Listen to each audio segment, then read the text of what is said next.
I'm Deborah from Los Angeles. You wrote me on Facebook that you wondered what products I was getting from Mitsuwa Market and how I might be using them.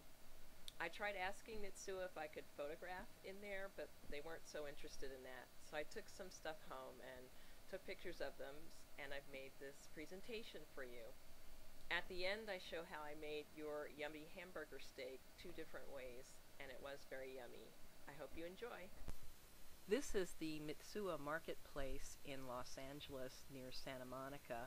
It's a full-service Japanese grocery store that even has appliances, and it's in walking distance from my house. These are the usual seasonings of mirin, rice wine, and soy sauce. I've used soy sauce for many, many years in gravies, chicken gravies and beef gravies, because it makes a great salty taste. I've used rice wine vinegar for a long time because I prefer its mild taste in salad dressings. I just started using mirin when I started trying Japanese dishes, and I like it also in tomato sauces. It's a great sweetener. I forgot to take a picture of the sesame oil, which I've been using for a long time too, because I used to make gyoza for the Chinese New Year, and I use that for seasoning the sauce.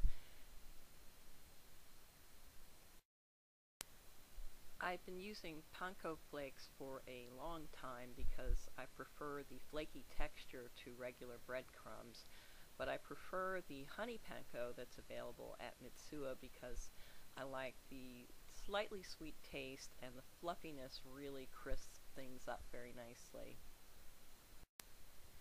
There is a whole section of an aisle dedicated to all things dried seaweed. I've only started using these very recently. I use the kombu kelp to make dashi stock, and I also put it in my rice cooker with my rice because I like the flavor with steamed rice. Seaweed I use in miso soup, and I rather like the taste of that. And the nori I've only started using recently when I try to make sushi, and that's been going pretty well, and next I'm going to try to make onigiri with that. And this is garlic chive, as you know. I use garlic chive in gyoza and in your lovely hamburger steak recipe, but I've also started using it in things like meatloaf and even in omelets. Pretty much anywhere I could use chives, I've been using garlic chives. I'm even planning on trying to put it in an herb butter for sauteing fish, and I'll let you know how that goes. I was very happy to find the potato starch because I made karaage chicken with cornstarch and it was okay, but I wanted to see if there was a difference with potato starch, and I like it better. I also use potato starch mixed with flour when I make southern fried chicken, and that's added an extra crispiness to the chicken that I really like. I found foo. I was so excited about that.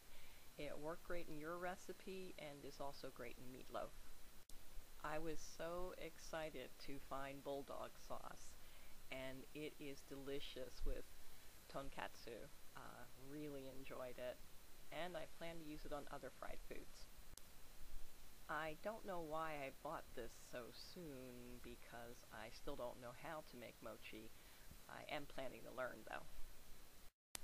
This is a drop lid paper like the one you use in your video, but it's a different brand, I think.